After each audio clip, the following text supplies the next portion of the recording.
तो मेरे प्रिय देशवासियों, मैं संजय और मेरा जय भीम जय संविधान।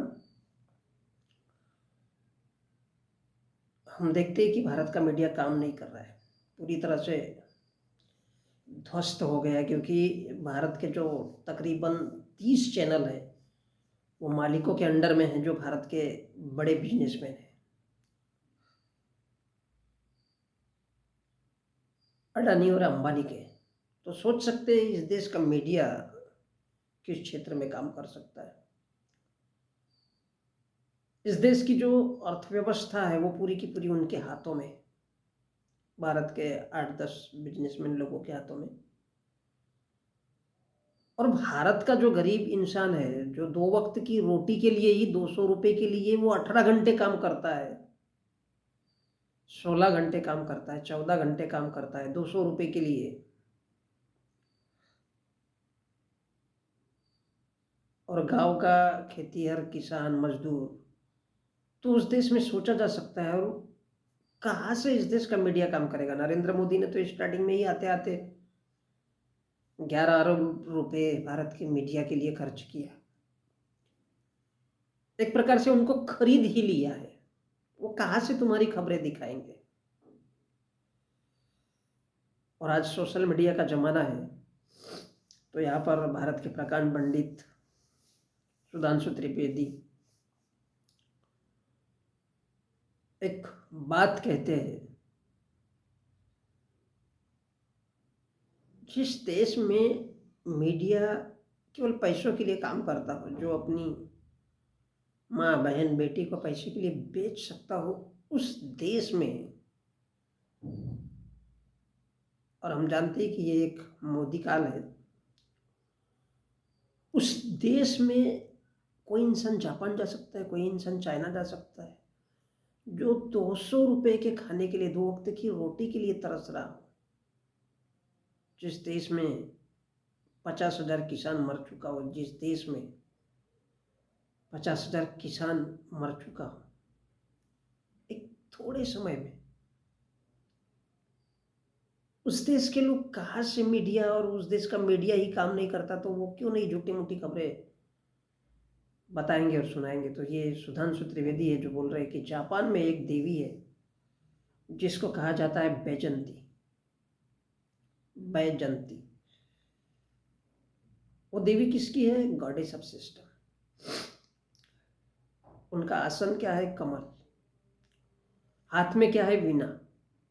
तो वो आगे बोल रहे हैं कि कहने की आवश्यकता है कि वो किसकी प्रतीक है।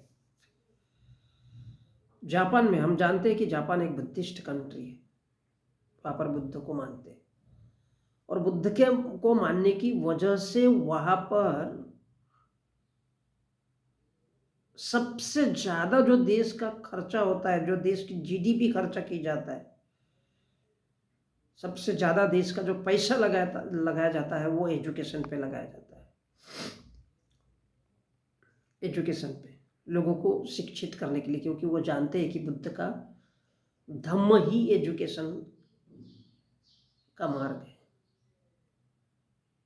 और इसलिए वहाँ का हर बच्चा, उसकी सोच एक साइंटिस्ट की सोच होती है, पढ़ता लिखता है, और इसलिए दुनिया का सबसे अद्भुत और टेक्नोलॉजी वाला देश अगर कोई है तो वो जापान है। चाइना भी कम नहीं है, लेकिन चाइना का पॉपुलेशन हो सकता है थोड़ा ज़्यादा हो, और इसलिए ये उन्नत देश माने जाते हैं। तो गॉडेस ऑफ सिस्टम, यानी देवियों का जो सिस्टम है वो कहाँ से शुरू होता है? भगवानों के भगवान कहने का मतलब, तो दुनिया में केवल एक ही है और वो है बुद्ध। आगे बोल रहे कि उनका शासन क्या है, उनका आसन क्या है? उनका आसन है कमल, अर्थात वो बैठता किस पे है? कमल पे। तो भारत में केवल एकमात्र बुद्ध ऐसे है जो कमल में बैठे हुए हैं, इसलिए क्योंकि वो कमल सारा तालाब पानी, गंदा, गंदगी और कीचड़, और कीचड़ के ऊपर वो फैलता है।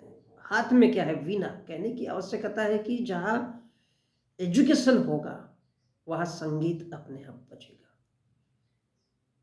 क्योंकि लोग एक दूसरे से प्यार करने वाले होंगे, लोग एक दूसरे के दुख दर्द में सहभागी होंगे, तो संगीत तो होगा, खुशहाली तो होगी।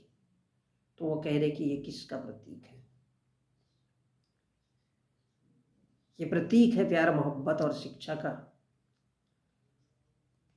और हम जिस देश में है उस देश में तो बुद्ध पैदा हुए। तो वो कह रहे कि जापान में एक देवी है जिनको कहा जाता है बैजंती। तो देखिए कि भारत का इंसान, उसको मालूम है कि भारत का इंसान जो 200 रुपये की कमाई के लिए कभी घूम नहीं सकता, बोल नहीं सकता, तो उसको सोशल मीडिया के माध्यम से किस तरह से झूठ बोला जाए ताकि वो वही वही देखे। जबकि जापान एक बुद्धिस्ट कंट्री है और गॉडेस ऑफ सिस्टम या गॉड ऑफ सिस्टम यदि कहा जाए तो भारत में बुद्ध की देन है। पूरे वर्ल्ड को दुनिया का सबसे प्राचीन अगर कुछ है तो वही है, और वो कमल पे बैठे हुए हैं। बुद्ध के हाथ में, अब कहीं भी देखिए प्राचीनतम इसमें एक मशाल दिखता है। मैं इसकी बात नहीं कर रहा हूँ कि एक मशाल दिखता है जिसको भारत में गधा बना दिया गया है, मशाल। क्योंकि बुद्ध का जो मार्ग है वो एजुकेशन का मार्ग है। और इस प्रकार भारत के मीडिया में लोगों को गुमराह बना दिया जाता है कि कैलाश पर्वत में ये है, चीन में वो है, जापान में वो है। लेकिन सच नहीं बताया जाता है कि चीन और जापान एक बुद्धिस्ट कंट्री है और वो बुद्ध को बोल रहे हैं।